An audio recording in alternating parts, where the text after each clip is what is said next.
Om Vishnu Padaya Krishna Prasthaya Bhutale Shrimate Bhakti Vedanta Swaminiti Namine Namaste Sarasvate Deve Gauravani Pracharne Nirvishesha Shunyavadi Paschatya Deshatarne. What is the meaning of this festival? Does a festival have to have meaning? No, festival just means fun, joy. So here we have joy, singing, dancing, color, free vegetarian food. Means it's joyful for the animals also. They don't have to get their throats cut. But there is a meaning to this festival. There's lots of meaning. One of the important points, the first point, is that this is a spiritual festival. Spiritual means it's not simply concerned with the affairs of this world. Contrary to what we are taught at school, we are spiritual beings. According to what we're taught at school, we're some kind of blob that falls out of our mother's stomach, screaming. We struggle all through life, and then we die, and then it's all finished. But we are eternal spiritual beings. When this body inevitably dies, we do not die. Because we are not this body. This body is temporary, but me and you and every living being, we are eternal. Not only will we continue to exist after this body dies, but we existed before this body existed, because we have no intrinsic relationship with this body whatsoever. We are in the material world. Unless you didn't notice, we are here in this material world. In this material world, there's always a struggle. Everyone wants to be happy, but our happiness is very much limited. We try to be happy. In fact, if you think about it, everything we do, from the moment we're born until the moment that we die, we do to try to be happy. All our endeavors are aimed at being happy, at getting happiness and avoiding distress. But unfortunately, we cannot avoid distress. We don't want to grow old. We don't want to die. We don't want to get diseased. Mostly we don't want to go to work. Most people in the modern age spend most of their life doing some kind of job which they don't like, just to get some money so that they can live. So this is our life. Unhappy life. Or even if we're happy, who's happy? Who's happy in this world? Who should be happy? Good Queen Bess, she should be happy. Queen Elizabeth, she's been the Queen of England for so many years, 60 years plus. David Beckham should be happy. He's got lots of money and fame and so many things. We've all heard the name. I've heard the name of David Beckham too.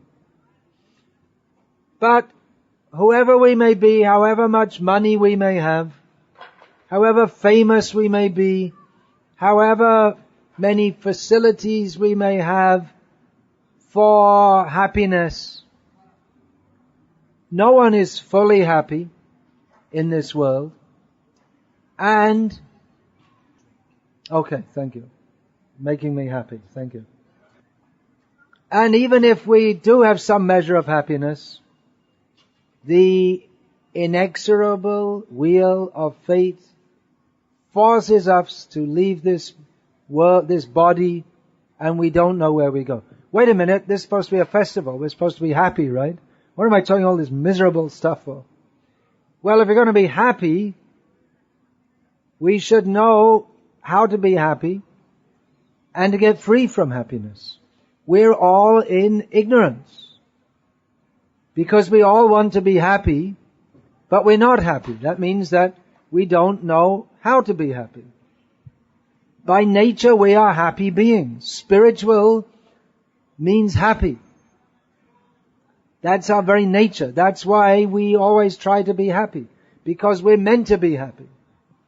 But in material life, it doesn't work. Whatever we do, it doesn't work. We might get a little happiness for a little time, but it doesn't last. And even whatever happiness we get, it's always mixed with some kind of distress. And distress can come at any time. So I didn't want to spoil your festival, but I'm just speaking this is not a religious talk, by the way. This is just facts that everyone can understand. I'm not talking any dogma here. I'm not saying, believe what we say or you burn in hell. I'm just speaking some facts which everyone can understand. That we are all meant to be happy because that is our very nature. But in material existence, it's like chasing the end of the rainbow. You can never, it looks good, it looks beautiful, but you can never find it. So the reason for this is because we have no intrinsic relationship with this world.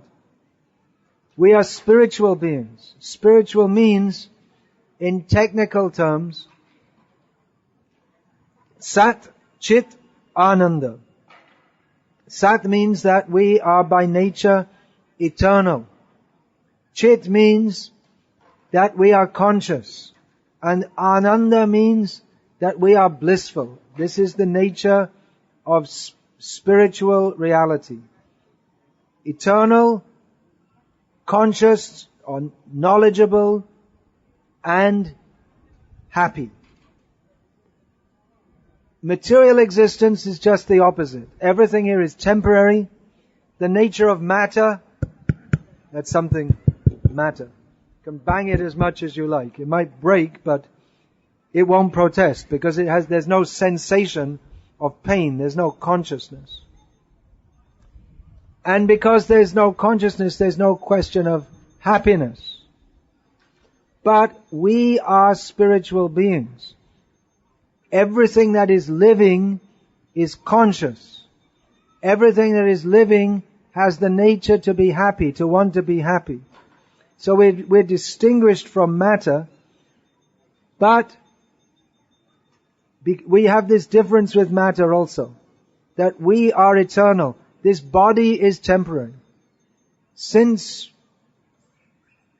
you started listening to me, kindly listening to me, your body and my body has changed. It changes at every moment. We don't notice. But every time we breathe in and breathe out, or even if we hold in our breath or hold it out, the body is changing. At least at the molecular or cellular level. And in fact, in course of time, every 7 years or so we're told, every atom changes in our body. Whatever atoms we may have had in our body 7 years ago, they're not in this body now. They've all been replaced. Which means that I am distinct from the body. I'm not these chemicals. There's some sensation. If I hit like that, there's some sensation. Because I, as a soul, a spiritual living being, am locked up in this body. But I don't have any intrinsic relationship with it. The body always changes. Like everything material, it is temporary. But I am eternal. The final change of this body is called death. When the body dies, we go to another body. And this goes on, one body, after another body, after another body, after another body, on and on and on. And in every life, we seek happiness. And in every life, we get some happiness, but we have to suffer disappointment and frustration, and then again, leave the body and take another body, and it goes on and on and on. So this is a festival. It means joyful. Life is meant to be joyful. We're all meant for joy. We're not meant for suffering. Spiritual life means that life in which we are always joyful. So you might think that, well, spiritual life means to drink a bottle of whiskey because you become joyful. But that is not joy. That kind of pleasure is simply a covering over our inner distress. Real joy is the joy of the soul in relationship with the Supreme Soul. The word is there in English, God.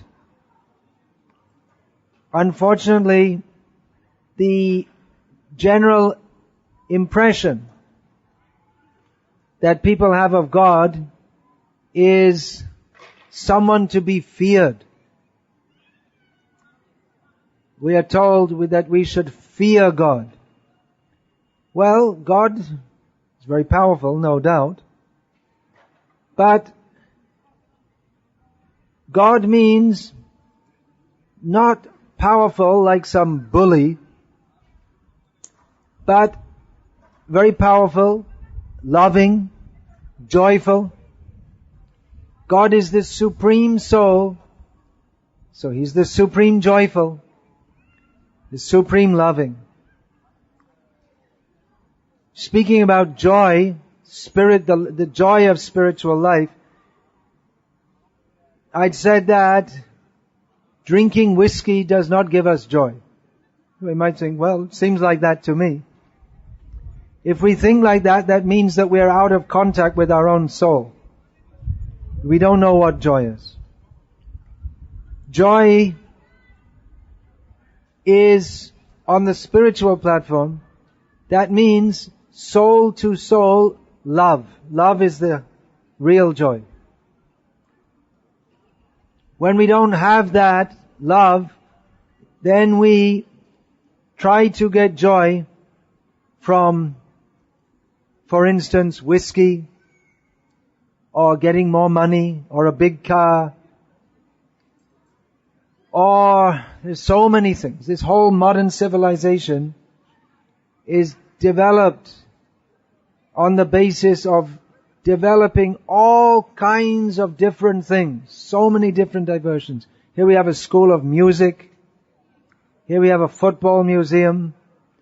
There are so many different ways in which we're trying to divert our mind into things that we think will be pleasurable. But actual joy is on the platform of love. That is soul to soul, two persons. We can say that I love Manchester United, or Manchester City, or whatever. Or I love some kind of music. But the basis of love is personal, person to person. We love a person. God means the supreme lovable person, the source of all love. So when our love is linked to God, that is our actual relationship with God. It's not based on fear. If there's fear, there cannot be love. So this idea that we should fear God, otherwise He'll burn us in hell forever, that does not encourage real spiritual reciprocation with God, who is love. So, spiritual life means love, with the center is the Supreme Person, who is God. His name is Krishna. He has many names. We know Him by the name Krishna. Krishna means all attractive. He is attractive in all ways. He's the supreme, powerful, yes. Be careful. You may have grounds to fear Him also. But just like the lion is a very powerful animal, we have reason to fear the lion. But the lion's cubs, they don't fear the lion. The lion is affectionate to the cubs. So similarly, if we become a cub of Krishna, Krishna means all powerful, all beautiful. Aishvaryasya samagrasya viryasya. He owns everything. All famous, all beautiful, all knowledgeable, and at the same time detached. He's not trying to acquire anything or exploit us. This is Krishna. Krishna means the supreme, lovable person. So, spiritual... What's going on, Tribango? Just trying to increase the volume. Trying to increase the volume. Let them all hear it. Speak strongly. Speak strongly. Yeah, that's my motto, isn't it? Yeah, let everyone hear it. It's worth hearing. So this festival is meant to announce to everyone that we are meant to be happy, we should be happy, we can be happy. We have to know how to be happy. We don't know. We just simply have to know this. That this body is temporary. I have no permanent relationship with this body. Previously I had so many bodies, but I have an eternal spiritual relationship with Krishna. So in this festival we've been chanting Hare Krishna, or in full, Hare Krishna, Krishna Krishna, Hare Hare, Hare Rama, Rama Rama, Hare Hare. This is there are always unexpected things in the material world. Okay, Hare Krishna. I don't have to hold anything. This is a mantra. You all know the word mantra. Mantra is a Sanskrit word. Now it's probably in the English dictionary. Man means mind. And tra, the second part, comes from trayate, means that which delivers. So a mantra is that which delivers our consciousness from illusion. We are all in the illusion of considering this body to be ourself and the pleasure of this body to be the goal of our life. So a mantra delivers us from illusion. This mantra, the Hare Krishna mantra, is called the Maha mantra. Maha means great. So this is the great sound, the great chanting for delivering us from illusion, taking us out of illusion. Not only does it take us out of illusion, but it brings us to the place, to the position, to the platform where we need to be. We are presently in a situation which is not conducive to our well-being. That is, we're in this material world. We might think that if I get a big house in a gated colony with all facilities, I will be in a situation for my well-being. But whatever situation we have in this world, there can be no ultimate well-being because we have to suffer birth, death, old age, and disease repeatedly. So chanting this Maha Mantra delivers us to the spiritual world. The spiritual world is the world of Krishna, where everyone lives eternally in an eternal festival, where there's always happiness. We are meant for that. This festival is supposed to be a sample of the spiritual world, where everyone is happy. There are no factories. There's no English weather. It's all good weather. Even though it's supposed to be a good summer. Still going on, almost. Everything is blissful. Everything is centered around Krishna. Krishna means the supreme loving person. What does he do? What does God do? Does he sit on a cloud, scratching his beard, chucking people into hell? Ha ha ha ha. There goes another one. No. Krishna is very kind, sweet, loving, and playful. That's the Irish God. Don't blame it on the Irish. You Welshman.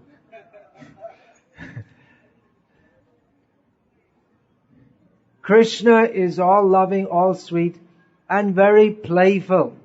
Krishna is always dancing and singing and loving and eating, not gluttonously, but eating very nicely.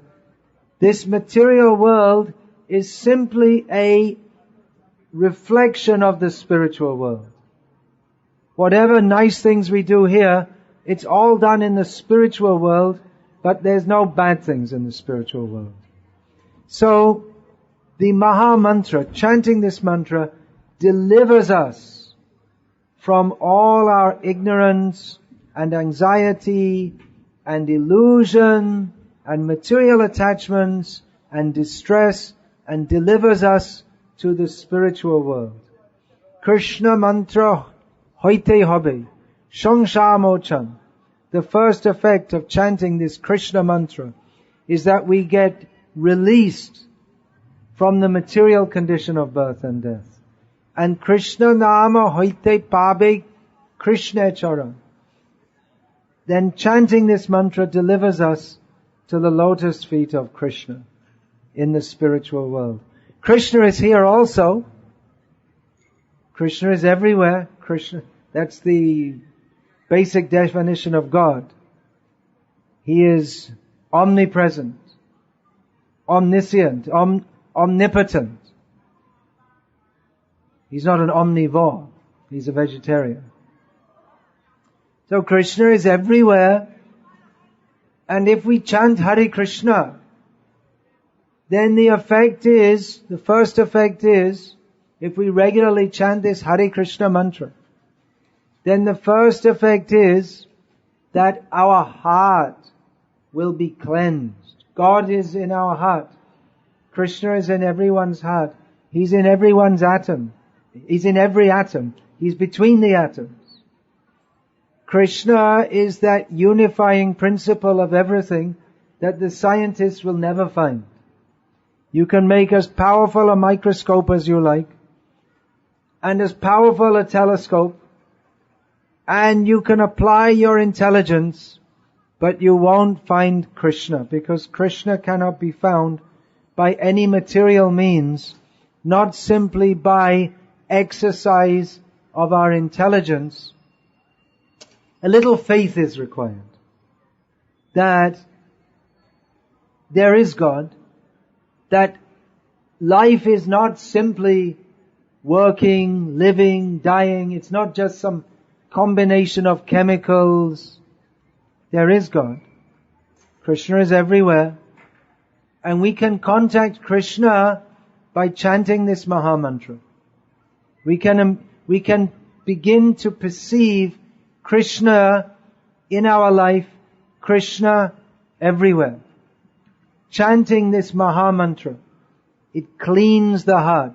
People ask us, is there God? You should show me God.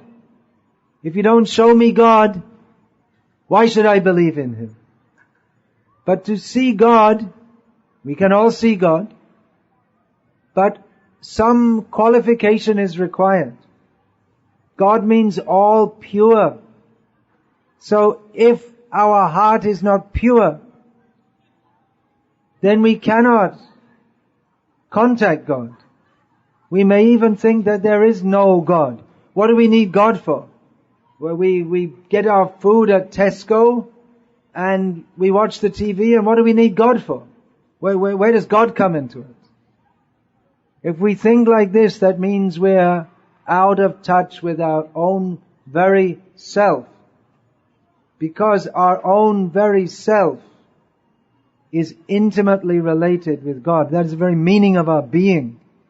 As spiritual beings, the very meaning of our being is that we have an intimate relationship with Krishna. But we've forgotten that. We just see everything external.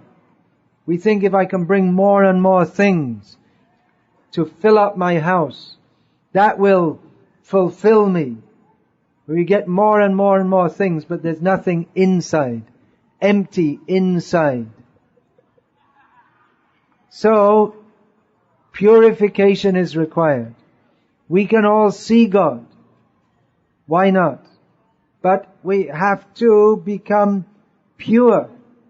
At the moment, in our material condition, our consciousness is impure.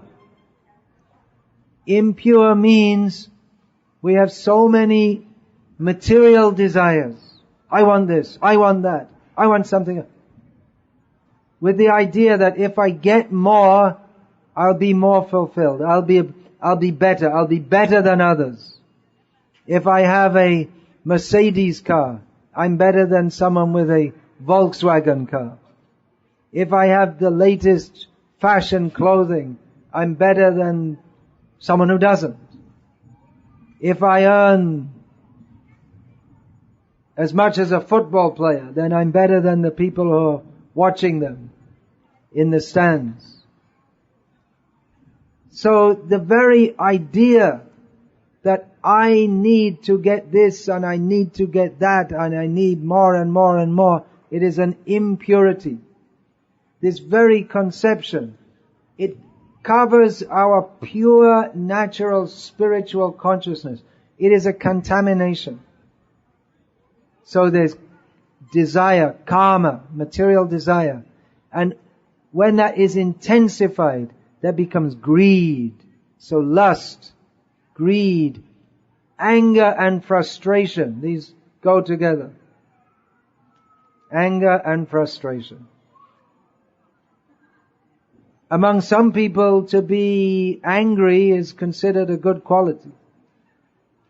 How much you can be hard and tough and beat people up.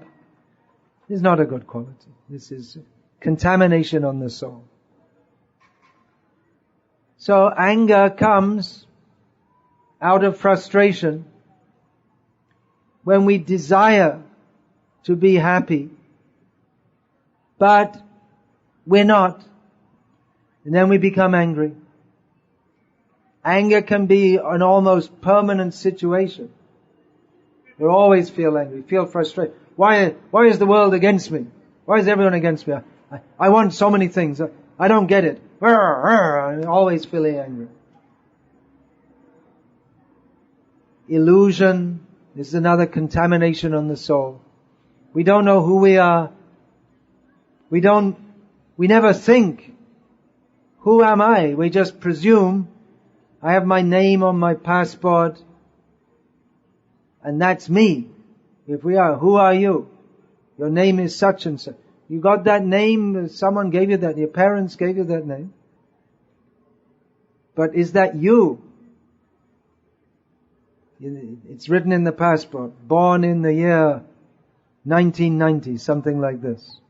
But before 1990, if your birth date is 1990, you existed. You had another body.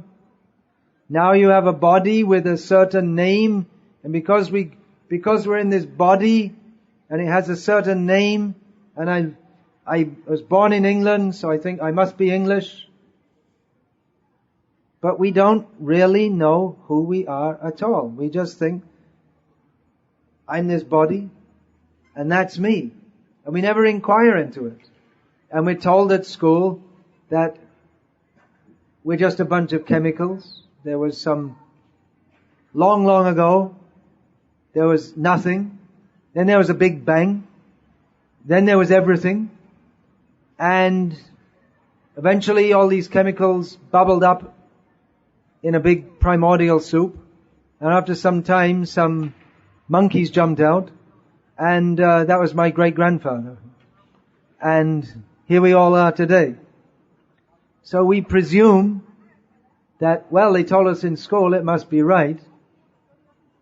But anyone who's intelligent, they can understand that the first sign of intelligence is to disbelieve, or at least to doubt everything you're told at school. Because after all, school is just meant for training us so that we can do some job and become part of a big economic machine which is making someone somewhere a hell of a lot of money. So, we're in illusion. We don't really know who we are. We want to be happy. We haven't got a clue how to be happy because everyone else seems to be, they seem to be convinced that, well, we shall be happy by buying clothes and having a good respectable job and doing all the things which everyone else does. Well, everyone else does it, so I should do it too. That means we're not at all intelligent. We never stop to think. We never stop to look around and see, look, well, everyone's miserable, so why should I be miserable like them? What's really the purpose of life? That's when intelligence begins. But we're in illusion. And modern society has created so many illusions, like the football museum, that this is a football, and then, oh yeah, what's the latest score, and what's going on in the news? Are we're going to have fun over in Syria? Let's see what's going on, and what's the latest, and this and that, and the latest, and the latest, and the latest, and the latest, the latest news, this, that, the other. We go through the whole life reading the newspaper, and at the end, you either have a grave or an incinerator. If we think we're the body, but we're not the body. We never knew. We never knew who we are. Here's a good example. When someone died, here we're supposed to be talking about the joy of the festival. But to get to the joy, we have to be deprogrammed of thinking, of this illusion of thinking that this life is all in all. Okay. I am claiming here, it's not what I'm saying, but it's what's been said by people who are in knowledge since time immemorial. I am not this body. You are not that body. So we have a very good demonstration of this. When anyone dies, of course nowadays we don't see people die, because when you've worked all your life and they can't squeeze any more blood out of you, they send you off to the old folks home. So you don't see them dying. You don't see people dying. In most cultures of the world since time immemorial, people, they have families. You know that word family? It's still a bit old-fashioned, but there's still such a thing. It's still in the vocabulary. So people, they live in the family, They're born, and then when they work and they live their life, and when they get old, they're looked after until they die. So you see people die. It's a regular thing. So when someone dies, it's a euphemistic, you might think it's a euphemistic way of saying it. We say, he has gone away. Sorry, I was born a generation ago, and I didn't get used to saying he or she. But it's only one person died. So alright, she has gone away. Unless they both die together. Okay, she has gone away. Now, in every language of the world, when someone dies, they say the same thing.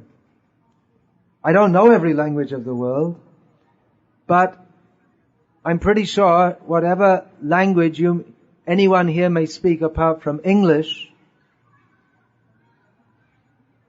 you have that saying. For when someone dies, you say they go away. I know 2 languages other than English. One is Hindi, in which they say, Chala gaya. And in Bengali they say, Chale get. And whatever other language there may be, and mostly it's something like that, in North Indian languages. Gujarati ma, how do you say? I never learned it. I say this again, and I should learn it. What is it in, you don't know Gujarati. Sindhi? Alivio. Well, that's something different. We have any Italians, French, Portuguese, Thai, Dutch, double Dutch, Chinese? Welsh. You don't speak Welsh. Okay, what is it in Welsh? Come and tell us. You know enough Welsh to say that? Shut. Hello? Hello? See, they don't like Welsh people. He's gone away. Gone away. It's a good singer. Welsh, generally good singers. It's in the culture. So, gone away, if we say someone has gone away, then someone else will say, he's not know, you see? Oh, my father's gone, it's my mother's gone away, my mother's gone. No, you see, she's just lying on the bed. No, she's gone away. She's lying on the bed. She's gone away. Who or what went away? All our life, we've been relating, my dear mother, this is my mother. It's the same body. Why do we say now it's gone? She's gone away. You have to take the body away and burn it. If you don't take the body away and burn it, it's a crime. If you took the body away before she went away and burned it, that would be a crime. So what's the difference between the dead body and the living body? The difference is that she's gone away. It means the soul has gone away. Which means that we thought that the body was my mother, but the person is the soul. When the soul goes away, we call that death.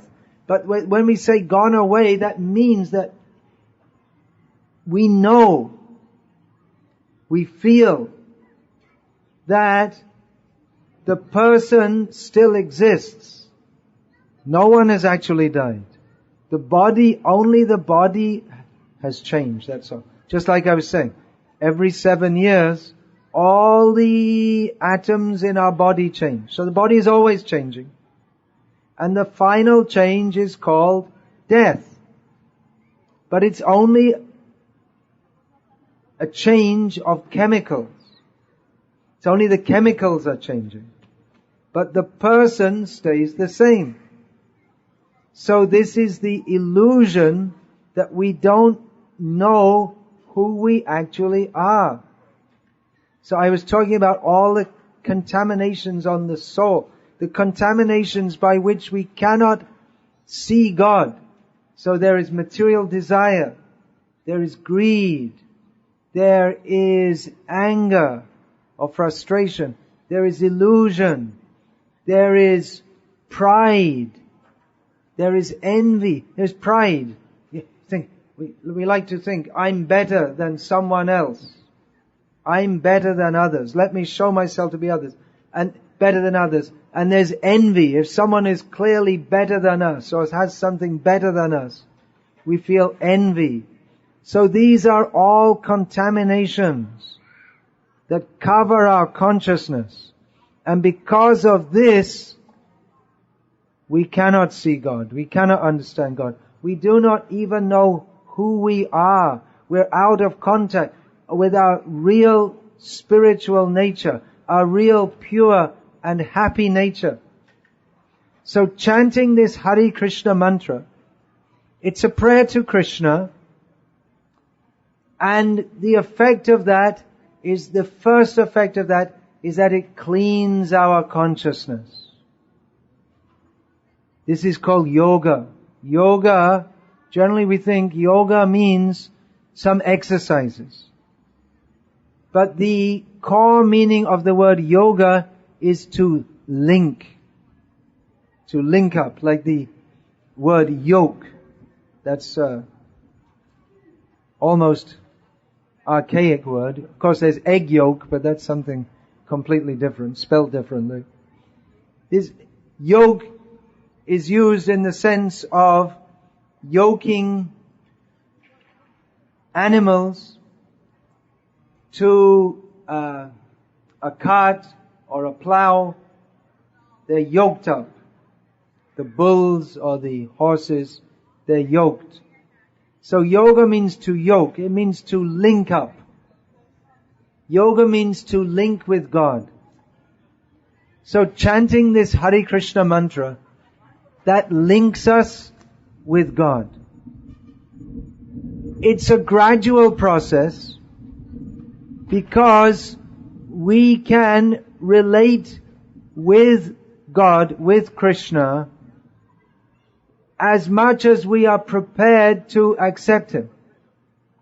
He's fully prepared to accept us, just like the parents are always ready to accept the children. Well, maybe not in the modern age, but anyway, that's the standard example.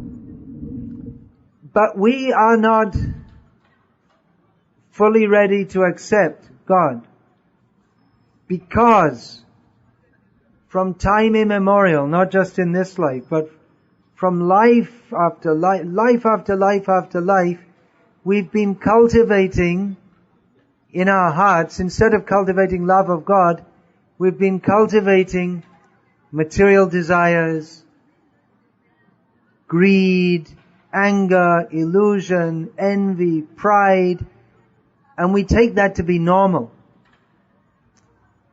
So, people say, show me God. We have to become purified. We have to get the qualification. Qualification means we have to be of purified consciousness. Otherwise, even if we see God, we can't understand. We can't recognize.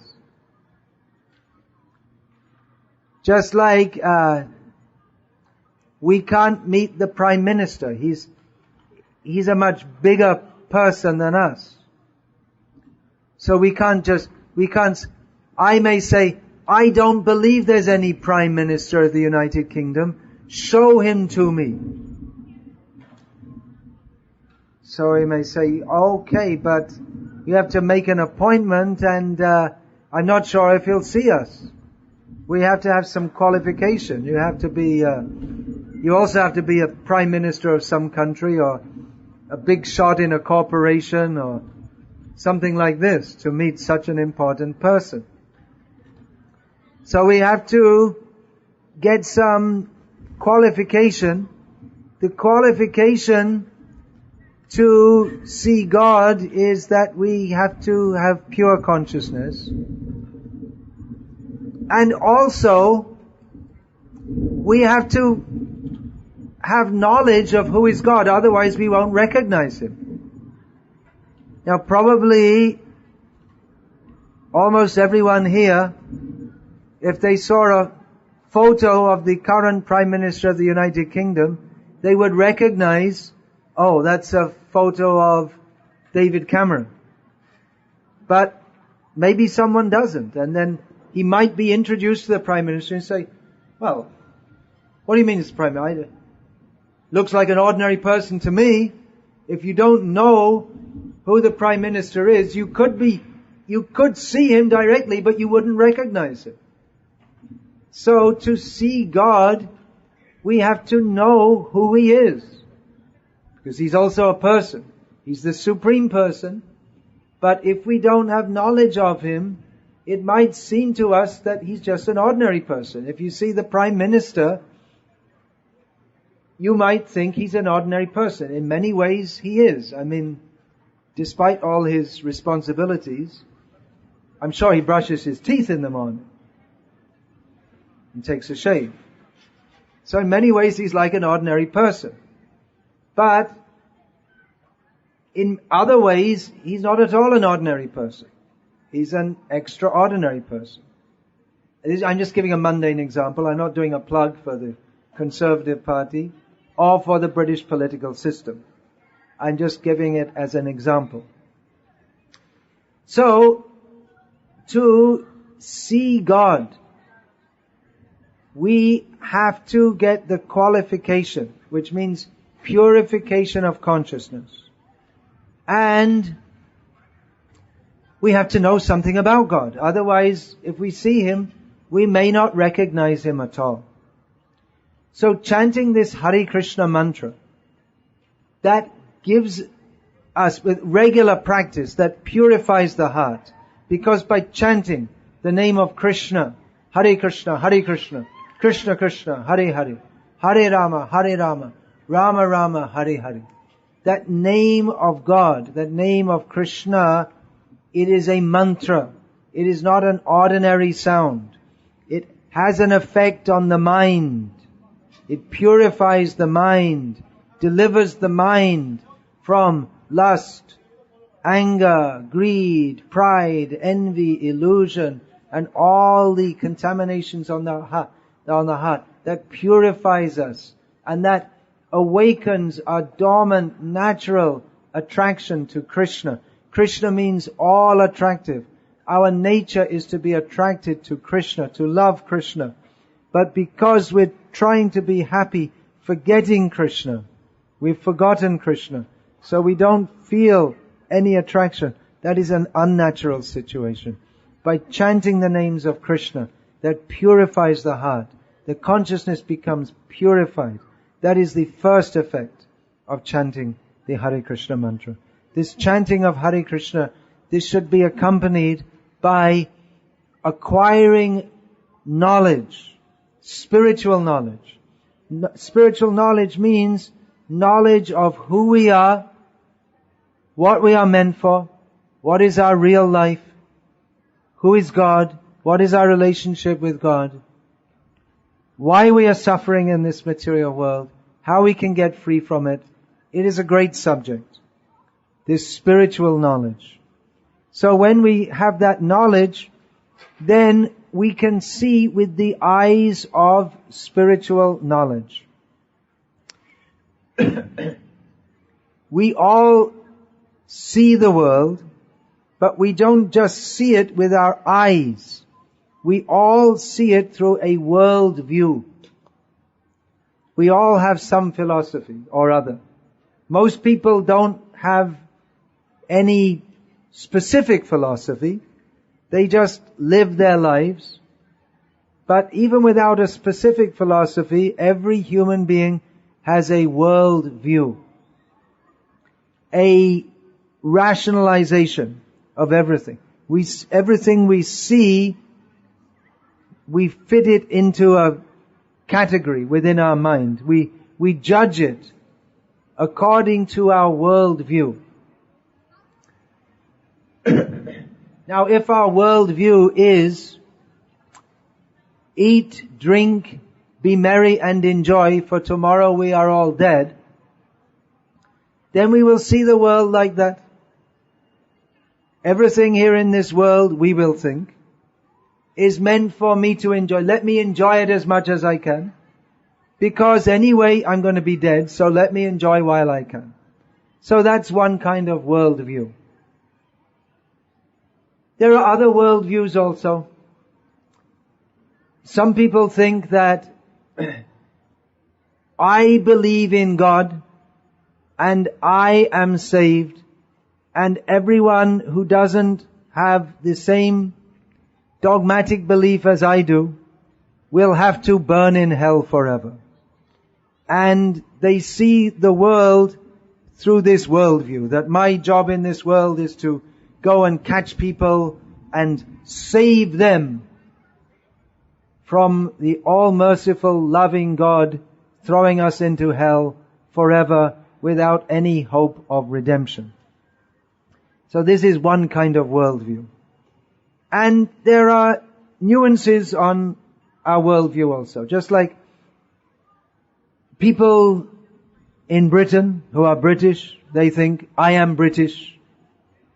And there's a whole cultural package which goes with being British, which we're probably not even aware of, because we just presume that's what it's like.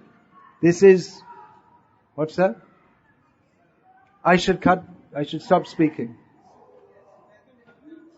We're going to have a dance. Okay. Alright. Chanting, dancing and feasting. Well, I would say that dancing is fun, but okay, they need to have a dance.